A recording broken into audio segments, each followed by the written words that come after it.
From the moment we're born, the world is already trying to fuck you up. In fact, why do you think the first thing a baby does is cry when it's born? Because sitting right there to welcome it into the world is a demon that pinches it. I mean, we don't even get to have one breath before the world tries to fuck us up. But that's okay. Muslim scholar Imam al-Ghazali used to say, "This world has eyes and it's always seeking us out one by one." Even our own conscience tries warning us. Don't you sometimes get that feeling like somebody is watching you? And I don't mean that 80s song. That gut feeling is the world setting you up with some booby traps. Tanner, where are you going? I'm setting booby traps. Booby traps. That's what I said, I'm setting booby traps. But fear not, my brokey friends.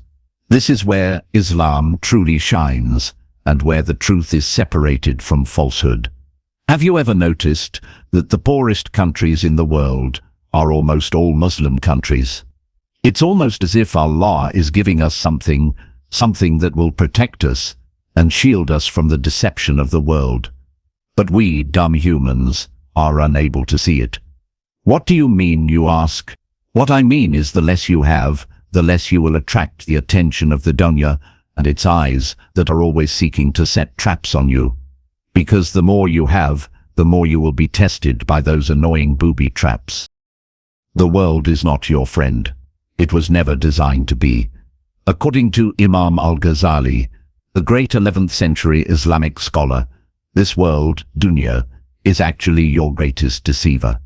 It dresses itself in beautiful colors, whispers sweet promises to your soul, but ultimately, it betrays those who trust it.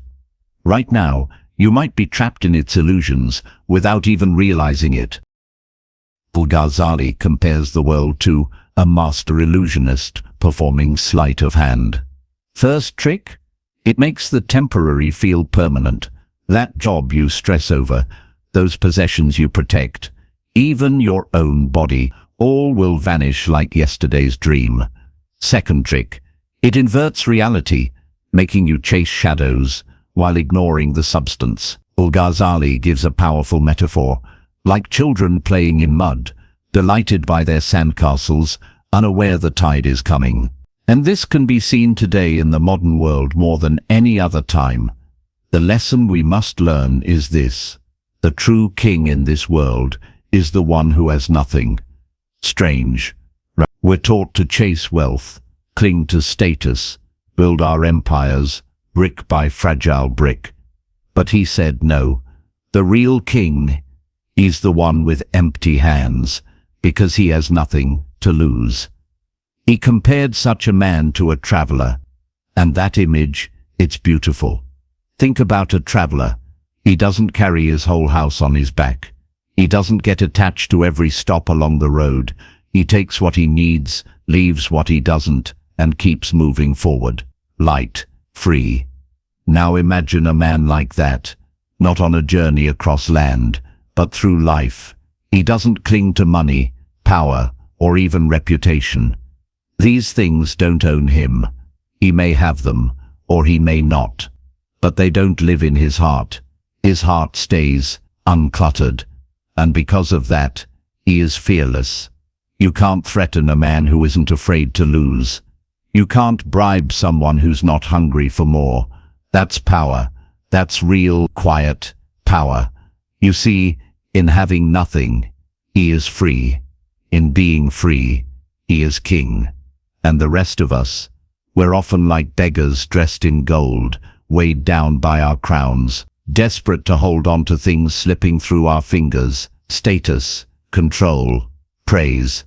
But the traveler, he walks, and he smiles, because the world can't take anything from someone who has already let go. So maybe the question isn't what can I get, but what can I let go of? What would happen if we traveled a little lighter? That's when we become kings. Let's take a moment for the most important things you have in this world: house, car, money, job, family. None of this will help you. The funny Egyptian Muslim scholar Abdul Hamid Kishkit used to say, when you pray, you should give salam to your grave, because it will be your first friend, or your first enemy. As soon as the soul leaves the body, that beautiful home that you built so perfectly, with all the final touches your wife insisted on, well, now you're dead. And your wife, she'll probably get married within 3 years, probably to a Chad. And your kids, they'll call Chad Daddy. And what about you? You will be with your only lasting true friend, the grave. So try to give salam to your grave when you're praying.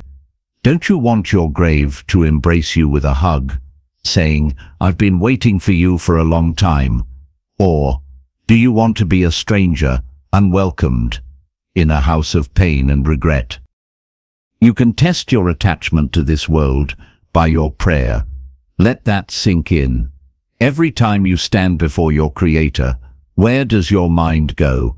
Do you start thinking about your job, your kids, your wife, or even worse, that annoying boss Chad who seems to live rent-free in your head? If so, you're not alone. But it's also a sign that your heart is still tethered to the dunya, this temporary world. Imam Ghazali, one of Islam's greatest spiritual minds, once said, "If your heart is not present in the prayer, then you are like a body without a soul." In other words, you may be moving, but you're not connecting. Prayer, salah, isn't just a ritual.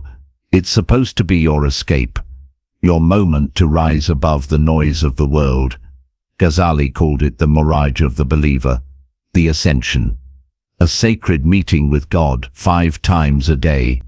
But if your mind is still running laps in the office, still chasing after deadlines, likes, bills, arguments and egos, then maybe the world owns a piece of your soul that was never meant to be sold. Here's a test.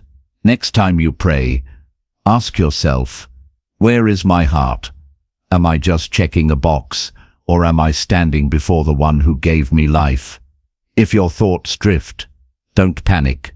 Just remember your best friend, the grave, and remember to give it your salam.